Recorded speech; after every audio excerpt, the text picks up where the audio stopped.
Carter leaned against the kitchen counter, nursing a cheap cup of coffee while rain lashed the windows. The house felt colder than usual, quieter. Something was off. Buddy, his mutt, lay curled by the radiator, ears twitching at the sound of the wind. He didn't need to check the clock. He knew the time. Lindsay was late again. She used to barge into his world like a thunderstorm, long legs, jet black hair, and heels that echoed on concrete. Back then, she needed help with a busted Ford, called him her savior while he wiped grease off his hands. A month later, beers at a dive bar. A year later, shouting matches between kisses. Then came vows and promises, her calling him her lighthouse, him believing they'd weather anything. Now the foundation was giving out. The front door slammed. Buddy jumped up. Lindsay walked in like a storm in heels, coat soaked, eyes colder than the rain. Her phone vanished into her pocket like she was hiding a tool. Jake tried a smile. She didn't return it. "I made dinner," he said, placing 2 plates on the table.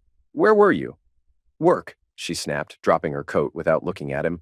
She didn't smell like jasmine anymore, just someone else's cologne. Expensive, male. Jake's chest tightened, but he swallowed the suspicion. "I waited," he said quietly. She crossed her arms. "You always wait. You sit in that damn garage like it's your shrine. How long do you plan to play with junk?" The workshop. His pride. Engines, tools, oil-stained hands. His place of purpose. She used to brag to friends, "My husband works magic with machines." Not anymore. "It's not junk," he muttered. "It paid our bills, kept us going." "Us?" Her voice turned sharp. "There's no us anymore. I'm done playing house with a man who smells like gasoline and failure." He froze. Years of dreams, kids, road trips, lemonade in the backyard, all shattered in her sneer. "What happened to you?" His voice cracked. "You loved me." "No," she said with a bitter laugh. "I needed you. That's different. Now, I got someone real, a man, not a whimpering mechanic who can't even satisfy his wife." The words hit like a steel-toed boot to the chest. Jake couldn't speak. She grabbed her coat, glanced at their wedding photo, 2 grinning fools, and turned to leave. "You'll get the divorce papers," she said at the door. "Goodbye, Jake." The door slammed. The silence swallowed the room. Jake stared at the untouched plates, cold beans, empty chair. His reflection in the sink mirror showed a crack across his face he hadn't noticed before. Buddy nudged his leg, but Jake didn't move. A real man. The phrase looped in his head like static. How did he not see this coming? Maybe because he still loved her. Maybe because he believed they were a team. He sank into a chair, gripping a chipped mug labeled "Best Husband." Whiskey burned down his throat, but the fire didn't dull the sting. Buddy rested his head on Jake's knee, eyes full of quiet worry. Rain slammed against the window like laughter. Alone. That word finally made sense. Less than an hour had passed, but the house already felt like a grave. Their wedding flickered in his mind. Lindsay in that simple white dress, spinning across a cheap dance floor, whispering, "You're my lighthouse." Now that light had gone out, and somewhere along the way they'd both gotten lost. Jake slammed his mug down, whiskey splashing across his hand. "A real man," she'd said. Those 3 words stung more than the liquor. He'd seen it coming, months ago. Lindsay drifting away, glued to her phone, always working late, always smelling like someone else. He'd asked once, quietly, "Are you seeing someone?" She didn't even blink. "You're being paranoid, Jake. I'm just tired." And he believed her, because love does that. It blinds you. He still held on to the woman who used to meet him at the door with a kiss and warmed his hands in winter. That woman was gone. Now she called him worthless. In life, in bed, a waste. Jake stumbled to his feet. The whiskey was catching up. His knuckles were white around the bottle as he poured another shot, his head buzzing with her words. 0. He thought back to the early days. Bare mattress, creaky floors, her laugh in the dark, the way she once whispered, "You're the best, Jake." Now? 0. Who was she with? Who was this real man she ran to? His fists clenched, but they trembled. Buddy barked once, sharply, his gaze fixed on an empty corner of the kitchen. Jake turned, nothing there, just shadows. But something stirred inside him, something darker than rage. And then he heard it. A whisper, a memory, his grandmother's voice. Edna, steel-spined and colder than Chicago frost. "Always repay the debt to those who betray," she used to say. Jake repeated it under his breath. The words felt heavier now, soaked in pain and liquor. Repay the debt.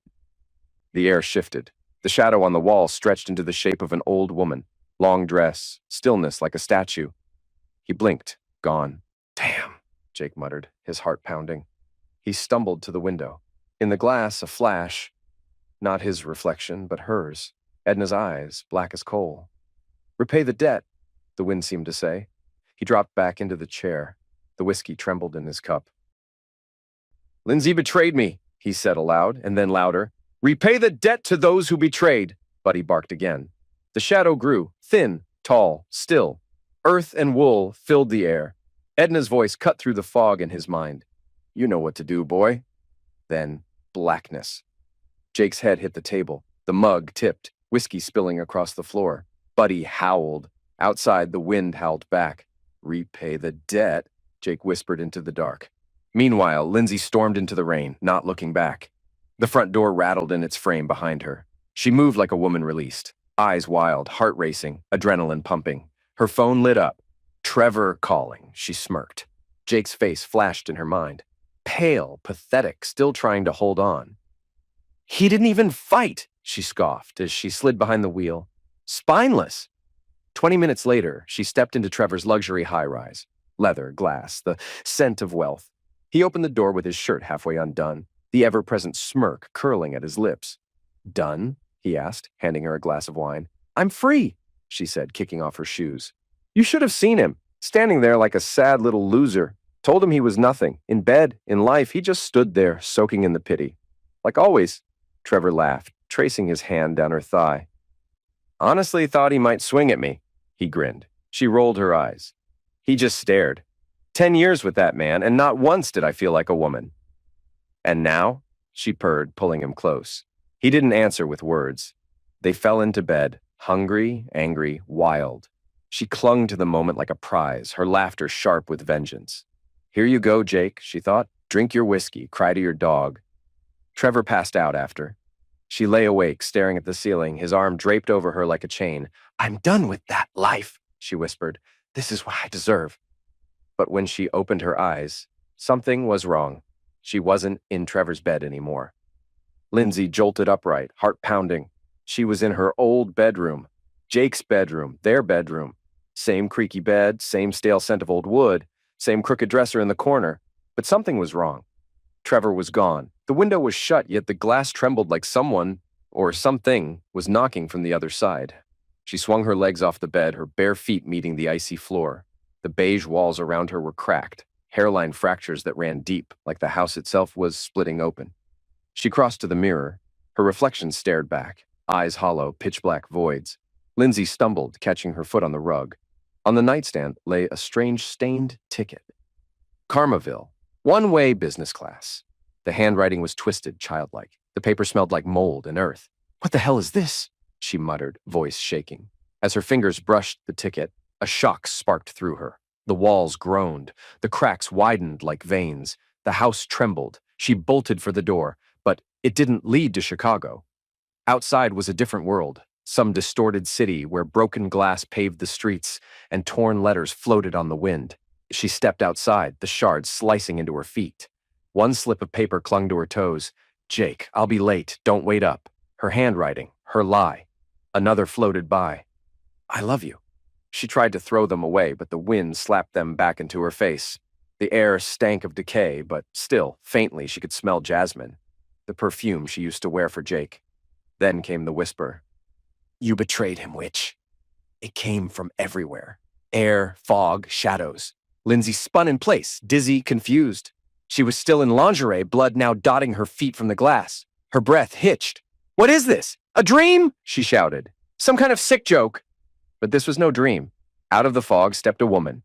Gaunt, weathered, wrapped in a ripped coat. Cigarette in one hand, smoke curling like fingers. Welcome to Karmaville, sweetheart, she rasped. Voice like rusted hinges, smile like a scar. Name's Marge, I'm your guide. Lindsay staggered back. Where the hell am I? You're in the place where people like you get sent, Marge said, puffing. Your man whispered the right words, and karma came knocking. You should thank Jake. Lindsay let out a nervous laugh. Jake? Please. He couldn't punch his way out of a paper bag. This is some hallucination. Call it whatever you want, Marge shrugged. But that ticket's one way, and karma? She doesn't miss. Lindsay looked down at the paper again. It was burning in her hand. "You betrayed!" The whisper came louder now. She looked up. At the end of the cracked glass street stood a tall, shifting shadow. Jake's voice drifted on the air. "Lindsay?" She blinked. The shadow vanished. "What now?" she asked, breathless. Marge pointed into the fog with her cigarette. "Walk. And pray she's in a forgiving mood, though I doubt it." Lindsay stepped forward, the glass beneath her crunching like dry bones. She didn't know where she was going. But this was just the beginning. Jake stirred, face down on the kitchen table. His head throbbed like a busted engine. His mug, best husband, lay on its side, whiskey soaking the floor. Buddy nudged his arm gently. He sat up, eyes burning. The house was silent. Too silent. Lindsay was gone. But her words still echoed. "Zero, real man." Jake stood, legs shaky from booze. Buddy growled low, eyes on the bedroom door. Jake followed his gaze. He opened the door and froze. There on the pillow lay a crumpled ticket, damp, faded.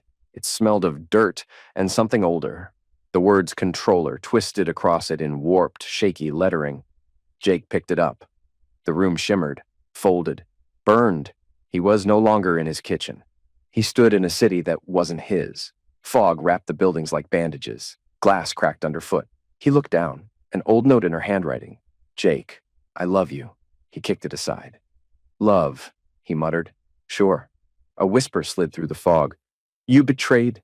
You betrayed." He turned, scanning. Shadows slithered between ruined buildings like dead fingers. And then her, Lindsay, lightly dressed, barefoot, lost, holding the same ticket. She opened her mouth to scream, but no sound came. Jake stared. No rage, no sorrow, just a hollow weight in his chest. And then cold fingers tapped his shoulder. He turned. "Marge." "Looking in the wrong direction, boy," she rasped. He didn't answer. "Welcome to Karmaville." "Is this real?" Jake whispered. "Doesn't matter. You called Karma. She heard you." He looked back at Lindsay. She was stumbling through the fog like prey. "What do I do?" he asked. "Nothing," Marge said, dragging on her cigarette. "This isn't your story anymore. Just watch." Jake's jaw tightened. "Spectator," he repeated. The word felt like rust. Jake stood in the fog, eyes locked on Lindsay as she flailed in the distance, calling his name. Once he would have run to her, back when her laugh warmed him, when she curled beside him at night. But that woman was gone. The person now? A stranger in his wife's skin. She cheated, lied, humiliated him, called him a weak man. Zero. Now she was lost, and he didn't care. She spun around like she felt him watching. Their eyes met. "Jake," she called out. He didn't move. He felt nothing, not grief, not rage. Just cold, solid silence, like a workshop with the lights off and the tools packed away. "You earned this," he thought. Marge lit another cigarette beside him, smoke curling around her words. "She won't pull you in," she said. "And you won't pull her out. Karma's fair like that. Everyone gets what's coming." Jake clenched his fists, not from anger, but something deeper. Justice, a long overdue reckoning. He watched her vanish into the fog and didn't flinch. Morning broke over Jake's house, dull and gray. The scent of wet dirt hung in the air. Riley Thompson stood on the porch with a steaming gas station coffee in hand, gangly, sleep-deprived, chewing on a toothpick like always. Jake hadn't answered his calls. The workshop should have been open an hour ago, but the place was locked down. Not like Jake at all. Ry knocked, then tried the door. Unlocked. Inside smelled like whiskey and something sour. Maybe dinner left too long on the stove. Buddy ran out from the kitchen barking, tail wagging like he'd just seen a ghost. Ry squatted down, ruffling the dog's fur. "Where's your guy, huh?" Buddy just licked his hand. Ry stepped into the kitchen. The mug was overturned, a puddle of whiskey beneath it. Cold beans sat in a forgotten pan on the stove. He frowned. Jake didn't drink like this. Not even on the worst days. Ry checked the bedroom. The bed was messed up, but only on one side. No Lindsay. Her coat wasn't hanging by the door either. "Weird," he muttered, chewing harder on his toothpick. Out back, the neighborhood's nosiest pair of eyes were waiting. Doreen Kelly, clutching her cinnamon-laced coffee and leaning against the fence like she owned the place. Ry raised a hand. "Hey, Mrs. Kelly, seen Jake?" She waddled closer, steam rising from her mug like incense. "Not since last night," she rasped. "But I saw Lindsay. Stormed out like she was on fire, slammed that door so hard I thought the windows would pop." "Where'd she go?" Doreen sipped slowly. To her boyfriend, probably. That guy Trevor, tall, slick, looks like a mobster with that gold watch. I saw them cuddled up in a car a few weeks back. She whispered in his ear. He grinned like the devil. Rye's stomach sank. The name hit hard. Trevor was a familiar rumor, some rich jerk sniffing around local garages. You're serious? He asked. Dead serious, she said. Everyone saw it coming except Jake. Poor fool. Always trusted her, even when she barely came home. Always on that damn phone. Rye remembered Lindsay stopping by the shop a while back. High heels, red lipstick. Is Jake in? She'd asked with a smile, then walked out before he could answer. He hadn't thought anything of it. Until now. She dumped him, didn't she? Rye said, more to himself. Threw him out like garbage, Doreen said. Screamed something about a real man. Divorce. Jake didn't say a word, just stood there frozen. Rye looked back at the house. It felt off, too quiet. Even Buddy had gone still, ears low. 3 years working side by side with Jake. Guy was steady, loyal, the kind that didn't break easy. Lindsay? She always acted like Jake was beneath her. We need to find him, Rye said, turning toward the shop. Maybe he's hiding out back.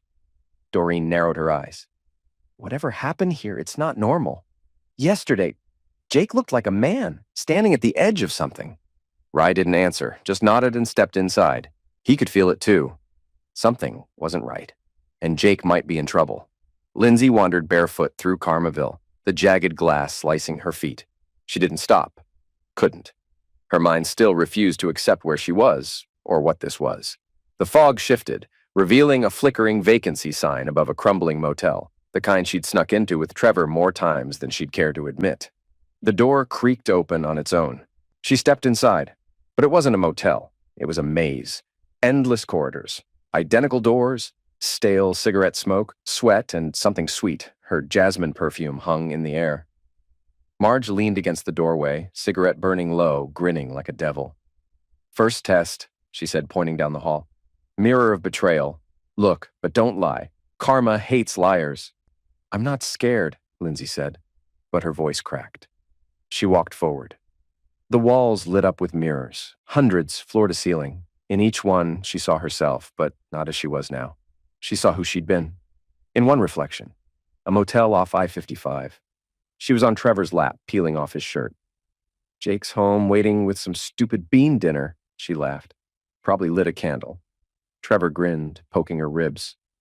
Poor loser. Should have married his dog. They fell into bed, laughing. The mirror screamed her voice back at her. Lindsay jumped, backing away, but the corridor moved with her. Another mirror, Trevor's apartment. She stood by the window, without clothes, swirling wine. He thinks I'm working late, she said. 10 years, and he still doesn't get how pathetic he is. You've trained him well, Trevor said from the couch, scene after scene. Motels, parking lots, offices. Her voice on loop. I'm working late. Don't wait up. You're better than him. And always, laughter, sharp and cruel. No, Lindsay gasped, spinning. The mirrors screamed louder, closing in. Her skin slick with sweat, underwear clinging to her. She slammed her fists against the glass. Stop! The reflection cracked, but didn't shatter. She pressed her forehead to the cold surface. It wasn't that bad, she whispered. Everyone cheats. It's not a crime. The mirrors hummed.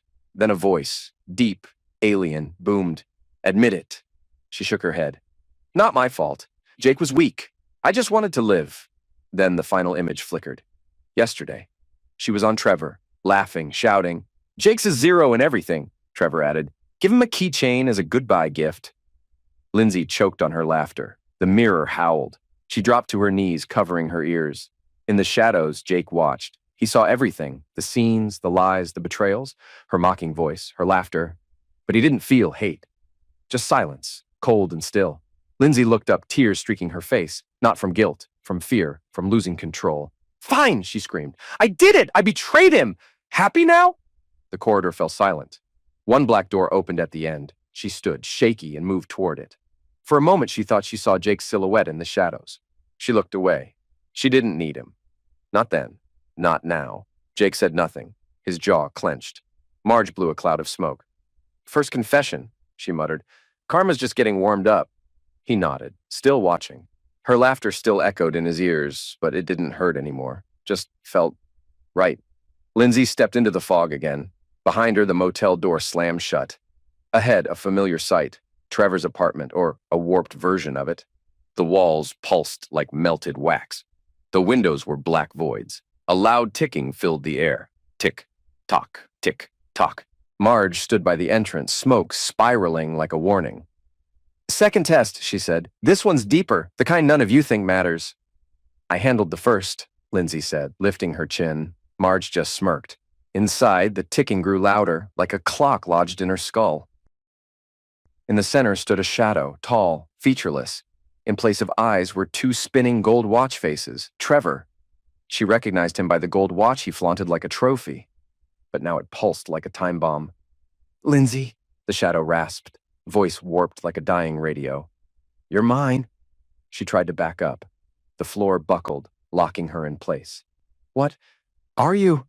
she whispered. The shadow moved, and a new memory played like a film projected on the wall. His office, 6 months ago. She was there, dropping a paper on his desk. Jake's contract, a big job, a shot at saving the shop. "He doesn't even know I took it," she grinned. "If you beat him to it, he's done." Trevor smiled. "Smart girl." The scene shifted. Trevor made the call. Jake stood in his garage, confused, helpless. "They bailed on me, Lynn," he said, scratching his head.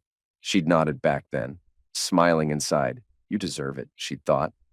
The shadow stepped forward. The ticking slammed like hammers. "You didn't just cheat," it hissed. "You destroyed him." "Liar," she muttered. The shadow leaned closer. "Say he hit you, that's all it takes. Say the words, and you walk free." Lindsay froze, her breath caught, and the test was waiting for her answer. Lindsay pictured Trevor's smirk, the scent of his cologne, warmth, power. Then Jake, tired eyes, grease-stained hands. She could lie. One word, and this would all be over. The shadow in front of her whispered, "You're mine." The golden dials for eyes ticked faster. "No," she said suddenly, surprising even herself. Her jaw locked, eyes fixed on the faceless figure. "He didn't hurt me. He just existed." The shadow hissed like steam hitting steel. "Then pay."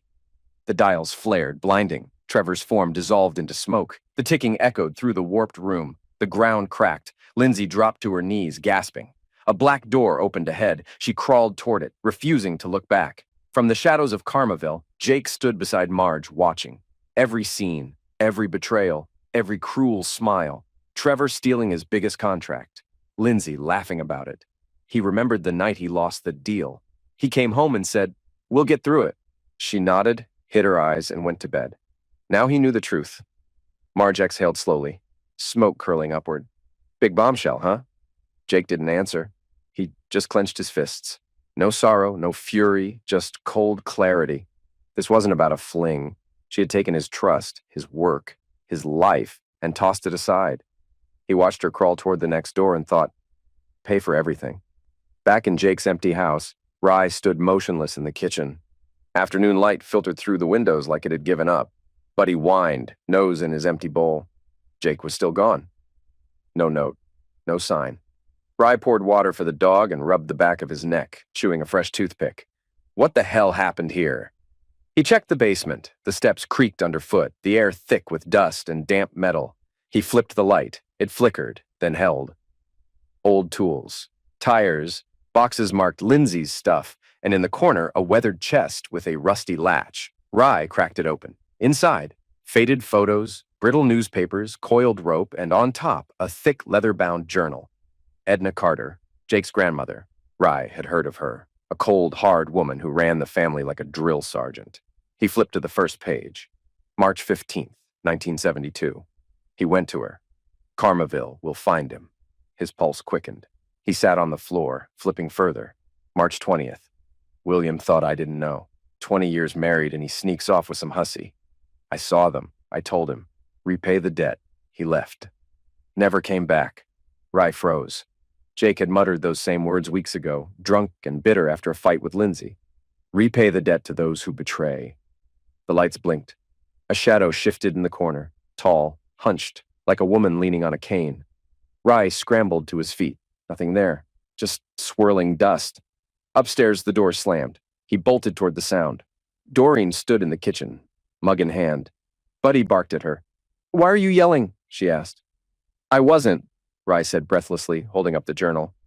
"Found this. Edna's. She wrote about Carmaville, about her husband. Said Karma took him." Doreen's expression changed. She grabbed the journal and flipped through. She was something else, she muttered. Didn't need a broom to be a witch. People feared her tongue more than any curse. She stopped on a line. Karma took him for treason. I knew it, she whispered. Knew what? Rye asked. She cursed William. People always said it. Now Jake, he's not here, and neither is Lindsay. You think Jake did something? I think karma runs in that family, Doreen said. And Jake, he looked hollow yesterday, like a man already gone. And Lindsay? Rye's voice was dry. She betrayed him, like William betrayed Edna, and karma doesn't skip generations. Meanwhile, Lindsay emerged from the nightmare version of Trevor's apartment, the door slamming behind her like a coffin lid. The ticking still echoed in her head. But Carmaville wasn't finished. The fog thickened. The glittering glass streets vanished. Ahead stood a house, rotted, overgrown, paint peeling off like dead skin. Her childhood home. She hadn't seen it in years. The windows were empty voids. The porch choked in weeds. Marge was already there, cigarette glowing. Third test, she said, blowing smoke. Run if you want. Won't help. Lindsay's legs shook, but she lifted her chin. I'm not running! The door creaked open on its own. Inside it was dark, but she knew the smell. Mold, wet wood, and distant shouts. Echoes from her past. She took a breath. The memories struck like lightning. Lindsay was 12. Amy was 10. Back then, their childhood home had been a cage. Small, tense, loud. Their father yelled. Their mother cried. Lindsay learned to survive by taking. Amy stayed silent, watching her big sister like she hung the moon. That trust always annoyed Lindsay. The scene materialized. Their bedroom, 2 beds, peeling floral wallpaper. A younger Lindsay clutched stolen cash, smirking as she chewed candy. Amy sat on the edge of the bed, eyes wide. You took it from Mom, didn't you? Amy whispered. Shut up, Lindsay muttered. No one's gonna know. But their mom found out. Red-eyed, she stormed into the room. Who took the money? Lindsay didn't hesitate. Amy did. I saw her. Amy didn't argue, just cried as their mom grabbed her wrist. Lindsay stood by, numb but relieved. She'd won. The memory shattered. Cold filled the air. Shadows deepened. A small figure rose from the bed, pale, bruised, hair hanging in frozen strands. Amy. You betrayed me, she said softly, her voice sharp as a needle. Lindsay stumbled backward. It was one time. I was a kid. Amy stepped forward. More than once. Visions spun like a reel. Lindsay, 15, stealing from Amy's wallet, 17, blaming her for a broken vase. 20, leaving her behind with their drunk parents and never looking back. Then, Amy's death. Depression. No help, no sister. Lindsay hadn't even gone to the funeral. You took everything. I paid for it, Amy said. You lived. I died. Lindsay dropped to her knees. I didn't mean to, but the words were hollow. She remembered Jake now, too, his dinners, his loyalty, his heartbreak. She'd done the same to him. Amy didn't look angry, only broken. You can make it right, she whispered. Trade yourself for me, or carry this forever. Lindsay sobbed, the guilt cutting deeper than anything before. She reached out. I'm sorry, I did it. I betrayed you. Everyone. Their fingers touched. Icy cold surged through her body. Take me instead, Lindsay whispered. Amy nodded. A blinding light cracked through the room. The walls shook. The yelling of their parents finally went quiet. When the light faded, Lindsay lay alone. The cold lingered like grief. Jake stood silently beside Marge in Carmaville's shadows. He'd seen it all. The lies, the betrayals. Her tears didn't move him. She deserves this, he thought. Her guilt came too late. Marge lit another cigarette. She chose this path, she said. You wanted justice. Now she'll carry it forever. Her words drifted through the air like smoke, mixing with the broken glass streets of Carmaville. Jake clenched his fists. What happens now? He asked, voice hoarse. She passed 3 tests. Will Karma let her go? Maybe, maybe not, Marge shrugged. Karma decides. You got what you came for. Your part's done. Jake took a step back. Marge blocked him with a gentle elbow. You're not judge or executioner, just a witness, and your time here's over. The fog thickened around him. Through it, he saw a faint shadow, his grandmother Edna's form, stern as ever. Repay the debt to those who betrayed. Images flashed, Lindsay slamming the door, the empty shop after Trevor stole his contract, Buddy whining in a cold house.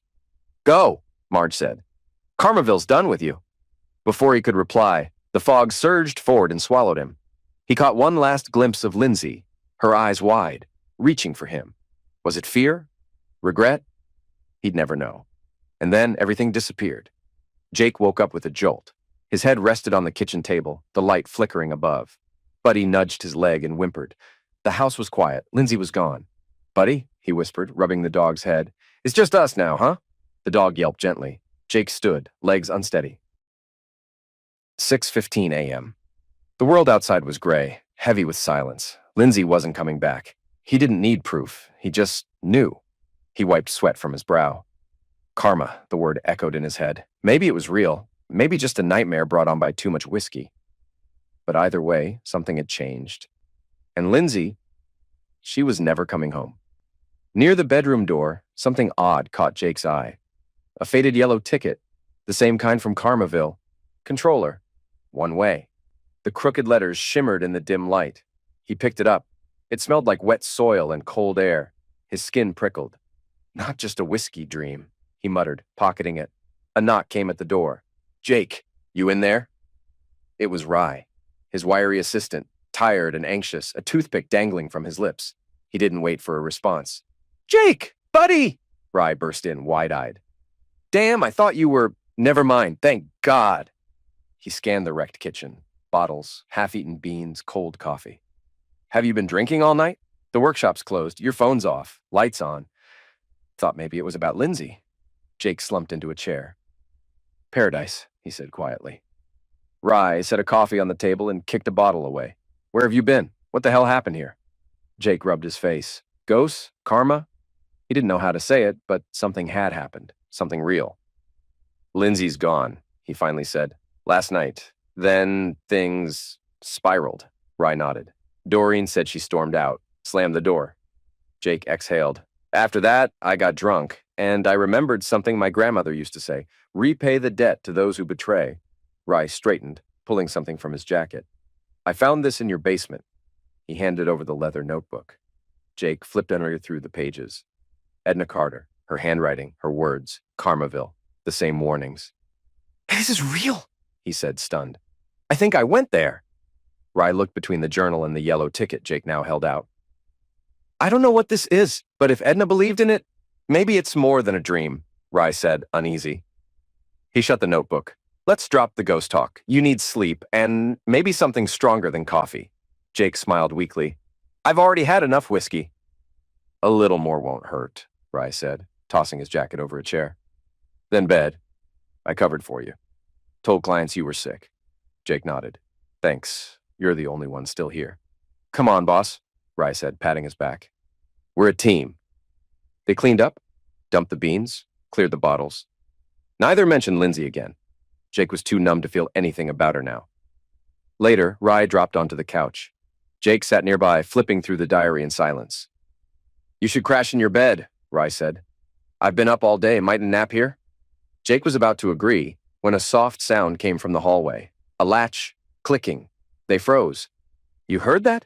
Rye whispered. Yeah, Jake said, jaw tight. Someone's there. But Lindsay's gone. Jake moved toward the bedroom. Buddy growled, ears up. Jake pushed the door. No one inside. But a shape flickered on the wall in the lamplight. A silhouette. Thunder rolled across the sky. Jake woke on the couch, dawn gray and heavy through the windows. Rye was still asleep. Buddy sat alert by the glass, watching the wind stir the yard. On the other side of the city, Trevor McClintock jolted awake in his luxury penthouse. Lynn, he muttered, running a hand through his hair. What's with the screaming? I've got a meeting in an hour. Lindsay stood in the corner, clinging to a sheet, eyes wild. She looked like she'd seen a ghost. No, she whispered. No, I was there. Karmaville. It was real. Trevor sat up, confused. What the hell are you talking about? You were fine 5 minutes ago. But Lindsay didn't hear him. Her mind was still trapped in the fog. Lindsay sat frozen in Trevor's apartment, replaying the nightmare in her head. 3 tests, Amy's ghost, confessions, that blinding light. Now, here she was, waking up next to Trevor, his cologne clinging to the sheets. I remember it, she whispered. Glass streets, Marge, it was real. Trevor groaned as he rolled out of bed. Lindsay, seriously, I've got an investor meeting in an hour. I don't have time for your bad dreams. He downed half a juice bottle and started the coffee maker. Lindsay pressed her fingers to her temples, trying to ground herself. But the images wouldn't leave. Amy's voice, Jake in the fog, Trevor as a soulless shadow, whispering, "You are mine." "Are you listening to me?" Trevor snapped. "You okay or what?" She stared at him. He was tall, polished, everything she'd once thought she wanted. But now he made her uneasy. The man in her memory felt colder, hollow. "I don't know," she muttered, arms wrapped around herself. "Maybe I need help. Something's wrong with me." Trevor sighed and softened his tone. "You're just feeling guilty. Jake messed you up. Dreams like that? Your conscience?" She flinched at the word. "Conscience?" she said, dazed. "I don't have one." The tears came fast, uninvited. She saw herself mocking Jake, laughing with Trevor, saying 0. Trevor stepped closer, gripping her shoulders. "Do you regret it?" "I don't know," she shouted, breaking away. "He was good to me. I destroyed that. For what?" Trevor frowned. "You chose me. Remember, I gave you everything. Status, money. Jake was nothing." Lindsay nodded numbly. "Yeah, maybe." He kissed her forehead. "Forget the past. The contract's covered. No one's finding out. I've got this." He disappeared into the shower, leaving her alone. She sank onto the bed, heart racing. It was just a dream, she told herself. Move on.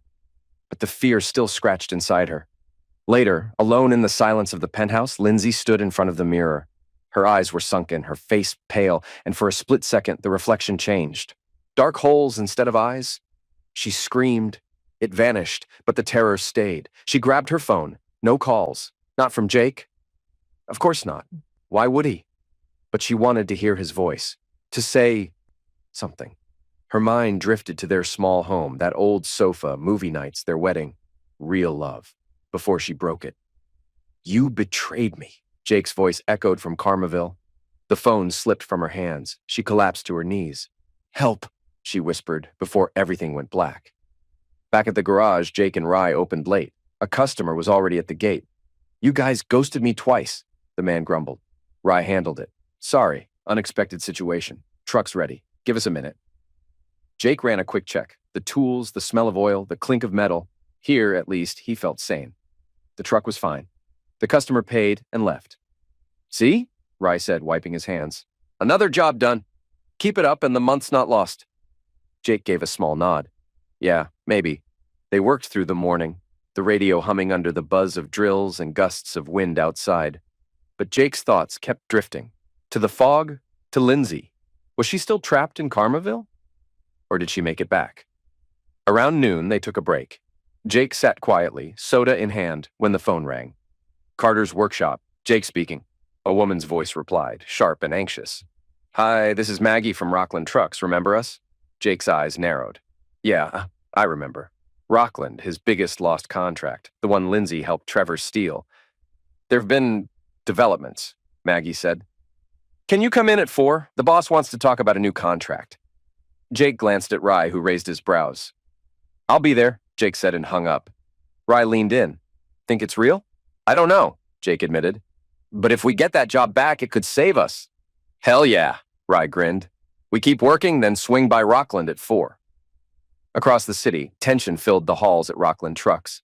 An internal audit had flagged an old contract, Jake Carter's. And the man who got it instead? Trevor McClintock. The name sparked questions, and soon a reckoning. The audit at Rockland Trucks exposed everything: fraudulent invoices, fake repairs, ghost subcontractors. Trevor McClintock had been quietly siphoning money for months, and once the numbers came to light, the company acted fast. By midday, police were at his office with a warrant, but Trevor was out finalizing deals, unaware of what was coming. His assistant tried calling him, but got voicemail. When Trevor returned around 1 p.m., confident and satisfied from a successful meeting, the officers were waiting. In front of shocked coworkers, he was detained, read his rights, and accused of fraud. He tried calling for legal help, but it was too late. His lawyer arrived minutes after Trevor was already in custody, stunned and completely unprepared for how fast his world had collapsed. At the same time, Lindsay was spiraling back at the penthouse. Still shaken by the panic attack and haunted by memories of Carmaville, she wandered aimlessly, trying to calm herself. But the fear didn't fade. Her hands trembled, and when she dropped a glass and cut her foot, the pain only made things worse. Disoriented and overwhelmed, she called emergency services. Paramedics arrived to find her on the floor, bleeding and barely coherent. She was muttering disconnected phrases about Jake, Amy, Carmaville. They sedated her and rushed her to the hospital. Later that day, Jake arrived at Rockland Trucks for a meeting he hadn't expected. Maggie, the assistant who had called earlier, greeted him and led him to the executive floor. There, Mr. Rockwell and two others explained what the audit had uncovered, how Trevor had manipulated contracts and how Jake's name had originally been part of the plan until it was pushed aside. They apologized and offered Jake the opportunity to become their official contractor, taking over what Trevor had stolen. Jake, surprised but steady, agreed to review the proposal and return with a quote. For his small garage, the deal meant steady work and a financial boost that could change everything. After years of struggle, something was finally turning in his favor. As he left the office, Maggie confirmed Trevor had been arrested. Jake said nothing, but he felt a strange mix of closure and lingering weight. Back at the car, Rye was waiting. When Jake told him the contract looked promising, Rye celebrated. They drove back to the shop in silence, both knowing this might be the beginning of something better. At the hospital, Lindsay woke in a sterile room, disoriented. The nurse told her she'd suffered a nervous breakdown. She barely listened. The images from Carmaville still clung to her thoughts. Amy's ghost, Jake's face, the unbearable guilt. The nurse suggested maybe it was all just a dream, something from a movie. But Lindsay knew it wasn't. This wasn't just stress. Something deeper had followed her back, and it wasn't finished yet. Lindsay stood by the window, watching torn clouds swirl across the trees. The sterile hospital smell made her stomach turn. Inside, she felt a hollow fear she couldn't shake. A psychiatrist entered the room, asking about her condition. The nurse mentioned Lindsay had spoken about a strange place, Carmaville. She dismissed it as stress-induced dreams, though deep down she knew it wasn't. The memories were too vivid. The doctor suggested a short stay for evaluation. Her mental state was fragile, and her physical injury needed monitoring. Lindsay didn't fight it. She had nowhere else to go. Trevor had vanished, and she couldn't return to Jake. Not after everything. She agreed to stay, quietly accepting that maybe this was part of her punishment. The next morning, Jake woke at home to calm and quiet. No nightmares, no fog, just Buddy asleep on the rug and the faint scent of morning coffee. Around 9, his neighbor Doreen came knocking. She brought news. An ambulance had been seen outside Trevor's penthouse. Word was, Lindsay had been carried out unconscious. As for Trevor, he'd been arrested the same day for fraud. Jake felt a punch to the gut. Their whole world had collapsed overnight. Doreen asked if he would go see her. He hesitated. The betrayal still stung, but guilt and old affection pulled at him. She'd been his wife for a decade. As much as he wanted to stay angry, part of him couldn't ignore what she was going through. Later that day, he skipped work and drove to the hospital. He found her in the psych ward. A nurse pointed him to her room and warned not to upset her. He nodded, heart pounding. Inside, Lindsay lay on a hospital bed, pale and bandaged. When she saw him, emotion swept across her face. Shock, shame, sorrow. She cried as he stepped in. She didn't ask why he came, just that he had. That alone meant something. He sat beside her, quietly listening. She admitted everything, how she helped Trevor steal his contract, how she thought she wanted more, status, money, control. But it had all fallen apart. She was sorry for everything. Jake didn't have answers. He didn't even know why he came. Maybe it was to see if she was still alive. Maybe it was closure. The hospital room was silent. Jake stood by the bed, unsure what to feel. The betrayal still hurt, but so did seeing Lindsay like this, fragile, wrecked.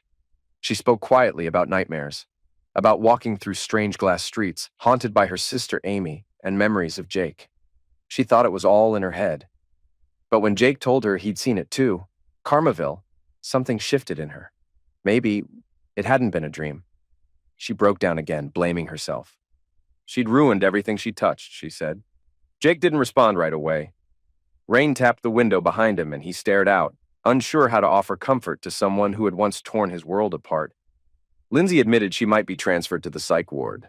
Doctors said she needed time to stabilize. Jake didn't know how to help, or if he even should. Still, when she reached for his hand and begged not for love but for help, he promised support if she needed it. Money, a visit, whatever he could do, without sacrificing himself. Then he left. Outside in the hallway, he paused to breathe. It was surreal. His ex-wife in a psychiatric hospital, her lover in jail, his own life now a strange mix of anger, sorrow, and something like reluctant compassion. Back in the car, Rye looked up from the paper. reading Jake's face. Jake admitted Lindsay's condition was bad, physically and emotionally. He wasn't sure what to do. Rye reminded him he couldn't save everyone, especially not someone who'd walked away on her own. It wasn't his job to fix her. Jake didn't argue, but part of him still struggled to let go. A week passed, the workshop flourished, the deal with Rockland Trucks was finalized, and steady work began to roll in. Rye reorganized the space, new clients showed up, and Jake finally felt something he hadn't in months: hope. He learned Lindsay had been moved to long-term psychiatric care. The diagnosis was serious: deep depression, possibly bordering on psychosis. He visited once more, bringing fruit. She was heavily medicated and barely coherent. She whispered that she still saw Carmaville in her dreams. He told her maybe it would fade. She apologized again as he left. Jake walked out heavy-hearted. He'd done what he could. Meanwhile, Trevor sat in a cold jail cell, struggling to adjust to life behind bars. His bail was denied, and the fraud charges piled up. Testimonies came in from former clients. Prosecutors gathered evidence. His empire crumbled, and no one came to save him. Not even Lindsay, who was now unreachable, lost in her own collapse. He thought about their late nights, their arrogance, how they'd laughed at Jake. Now he was alone, everything slipping away. He scoffed at the idea of karma. But deep down, the irony wasn't lost on him. By mid-autumn, the garage was running smoothly. Jake had structure again: clients, repairs, and purpose. One evening, Rye mentioned his sister Katie was coming to town and suggested they all have dinner. Jake brushed it off at first, saying he wasn't ready. Too much baggage. But Rye wasn't pushing for romance. Just company. Jake thought about how he spent most nights, working late or staring at the walls. Maybe a break wouldn't hurt. He finally shrugged. All right, why not? On a quiet Friday evening, Rye and Jake headed to a small riverside restaurant. Waiting there was Rye's sister Katie, bright-eyed, warm, and effortlessly kind. She looked like Rye, only softer, with light brown hair in a braid and curious green-gray eyes. Jake was caught off guard by her cheerful energy. They talked over beers and veggie snacks, the conversation light and easy. Rye joked. Katie laughed, and for the first time in months, Jake smiled without forcing it. Katie asked about his garage, and he admitted things had been rough, but were finally turning around. She shared that she'd just moved back, a primary school teacher looking for a fresh start. Her simplicity and honesty made something inside Jake shift, like sunlight after a long winter. Later, as the evening wound down, she left early for a school interview the next day. Rye nudged Jake, clearly pleased. Jake only nodded. For once, he felt calm. A month passed. The Rockland Trucks contract was in full swing and the shop was busy. One afternoon, Jake received the divorce papers Lindsay had promised. She was giving up everything: the house, the car, any claims. Still, Jake called the hospital to confirm. They said she'd been moved to a closed psychiatric unit due to worsening symptoms. If he needed her signature, they'd allow a short visit. Jake didn't want to go, but he had to. The locked ward was cold and bare. Lindsay sat quietly on a plain cot, dressed in hospital blue, squeezing a rubber stress ball. She looked thinner, worn down by meds and time. She said she didn't want anything. She'd caused enough damage and wanted him to move on. He hesitated, but let her sign the forms. With that, their marriage was officially over. She handed him the papers and whispered, "I'm not your wife now. You're free." Jake thanked her, wished her well, and walked out. The goodbye final. What remained between them had ended long before the ink dried. The visit left Jake hollow. For days, he moved through work in a daze until Rye stepped in again. "We're heading out of town Saturday. Me, Katie, a few friends. Come with us." Jake agreed, more out of exhaustion than interest. But the crisp autumn air, the woods, and friendly company helped. Katie noticed his distance and gently asked what was wrong. He told her the truth. His ex was in a hospital, her affair partner in jail, and he felt free but hollow. Katie said freedom can feel that way, but it's also a beginning. She asked him if he wanted to be happy. He paused, unsure, then admitted, "I think I do." She smiled and said softly, "Then let yourself move forward." For a brief moment, he wanted to hug her. He didn't, but she reached for his hand and squeezed it gently. That small gesture, warm and steady, stirred something in him he thought was long gone. What began between Jake and Katie was slow and sincere. They exchanged messages in the evenings, sharing stories from their day, her excitement over her new job at a private school, his updates from the workshop. Occasionally, they had dinner together with Rye, who was clearly pleased to see his boss smiling again.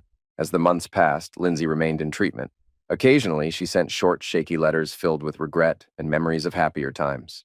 She asked only for Jake's forgiveness. He replied with polite, distant messages. Eventually, the letters stopped. Meanwhile, Jake and Katie grew closer. Their bond shifted from friendship into something deeper. At first, Jake resisted the idea of love after what he'd been through, but slowly, the darkness lifted. A year after Lindsay was hospitalized, Jake and Katie married in a simple ceremony. Rye stood as best man. Doreen cried with joy. Business thrived. Katie taught, and soon after, they welcomed twin daughters, Faith and Hope. The name suggestion came from Rye, and Katie agreed without hesitation.